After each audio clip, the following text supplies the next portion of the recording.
In the Torah reading of Bahar, the Torah talks about the law of Shemitah. Shemitah is the sabbatical year. Every 7 years, the farmers in Israel let the land lie fallow. They don't work it, they don't harvest, they don't plant. And they trust in God that He will provide for them for their sustenance. But in addition to Shemitah, there's also the Yovel year. The Yovel is every 50th year, the Jubilee cycle. And the Torah teaches another law that applies specifically to the Yovel year, and that is that all indentured servants, all slaves, are set free. And the Torah tells us something very interesting. At the beginning of the 50th year, the Supreme Court of the Jewish people in Jerusalem sounds a shofar blast to signal the beginning of the year. But in addition to that, as the Chinuch points out, one of the great commentators about the mitzvahs, there's also a commandment that every individual should blow a shofar. You can imagine being in Israel, and there's just this tremendous ruckus. There are shofars being blown throughout the entire land. And it says that shofar blowing is specifically linked with the commandment to free the slaves and to free the servants.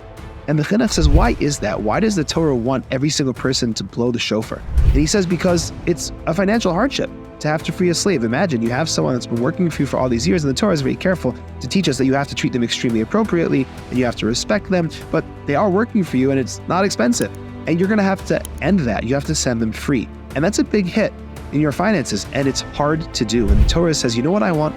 I want every person in the Jewish people to sound that shofar, because when you go to free that slave, when you go to make that financial commitment, which is a challenge, you're going to be hearing the shofar blasts, and it's going to be ringing from all sides, and you're going to know that everyone else in the Jewish people is doing the same thing. Everyone is doing it. It's such a powerful emotion, such a powerful thought that you can have, and it affects you in positive ways as well. That's what the Torah is saying. Use this concept of, well, everyone's doing it, to do the right thing, even though it's hard. When you hear the shofar blast, that's what you're going to think of. So think about this.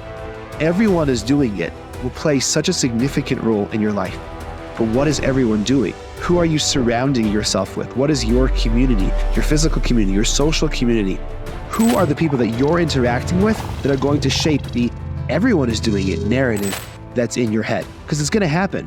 So our goal is to make sure that what everyone is doing is something that we would be proud of doing as well.